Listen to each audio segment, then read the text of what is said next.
They laughed when the call sign came through the radio. Short pause, then a smirk. A USMC captain leaned back, shaking his head, already certain it was some overconfident operator hiding behind borrowed bravado. "Geronimo Actual," he repeated aloud, amused. That joke would almost get them all killed. "Before I tell you what happened next, tell me in the comments where you're rewatching from. I love knowing who's listening." The briefing room was thick with recycled air and skepticism. Maps glowed against the walls, lines drawn and redrawn over a compound buried deep in hostile territory. Intelligence said the objective was compromised. Extraction windows were closing. The Marines in the room had already accepted the truth. Most soldiers learn the hard way sometimes missions fail before they ever begin. Then she walked in. No dramatic entrance, no rank pulled for attention, just a woman in worn gear, dust still clinging to her boots, eyes scanning the room like she was memorizing it in a single breath. She nodded once, brief and polite, then took her place near the map. The captain noticed the patch first. Then the silence that followed her presence. Her name was classified. Her history intentionally fragmented. She wasn't attached to their unit, wasn't part of their chain of command, yet she had override authority that felt almost mythical. Still, when the call sign surfaced earlier, it had sounded theatrical. Geronimo Actual. The captain had joked because it was easier than admitting the fear creeping into his chest. She spoke calmly, outlining an alternate route no satellite had picked up. Her voice never wavered. She didn't raise it. She didn't need to. Every word landed with precision, like it had been tested in fire before reaching her mouth. He interrupted her once. Just once. She didn't correct him. She let him finish. Then she gently explained why his assumption would collapse the entire operation in under 6 minutes. The room shifted, not dramatically, just enough that everyone felt it. Outside, the night waited. The kind of night where sound traveled wrong and shadows felt alive. Rotor wash kicked dust into spirals as the team lifted off, the thrum of engines vibrating through bone and thought alike.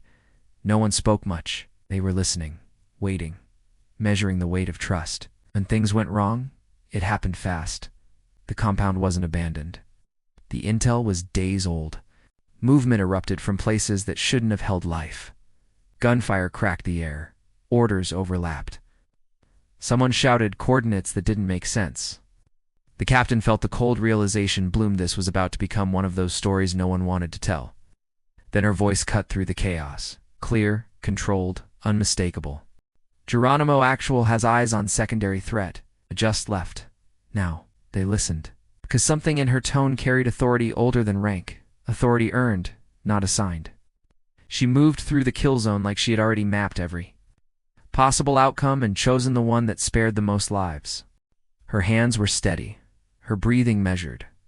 Inside, though, she was doing the math every leader hates who might not make it out if she miscalculated by even a second. Marine went down. Not fatal, but bad.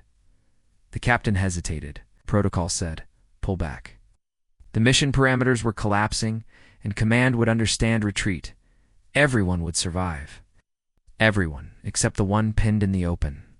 She looked at the captain then, just once. No accusation, no command. Just a look that asked the hardest question of all.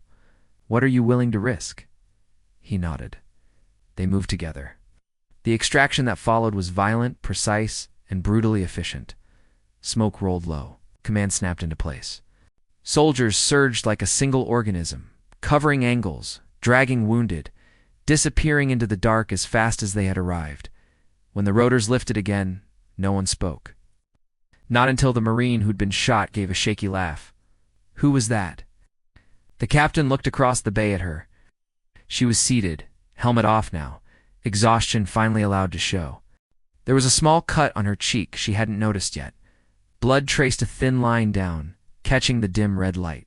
"Geronimo Actual," he said quietly. No humor this time. Back at base, word spread the way it always does. Not loudly, but completely. Conversation stopped when she passed. Not from fear, from respect. The kind that doesn't need salutes. Later, the captain found her alone near the perimeter fence, staring out at nothing in particular. "I shouldn't have joked," he said. She smiled faintly, not offended, just tired. "People joke when they don't know what something costs," she replied. He thought of the Marine who would walk again. of the mission that shouldn't have worked, of the moment he'd almost chosen safety over responsibility. That night, long after the noise faded, one truth settled in his chest. Real authority doesn't announce itself. It shows up when everything is breaking, because courage isn't loud, it's steady. Respect isn't demanded. It's earned in silence, under fire. If this story moved you, let it remind you that strength often wears the quietest face. Share your thoughts in the comments. Subscribe if you're here for stories with heart and depth, and stay close, because it whispered words. The bravest voices are often the ones you never see.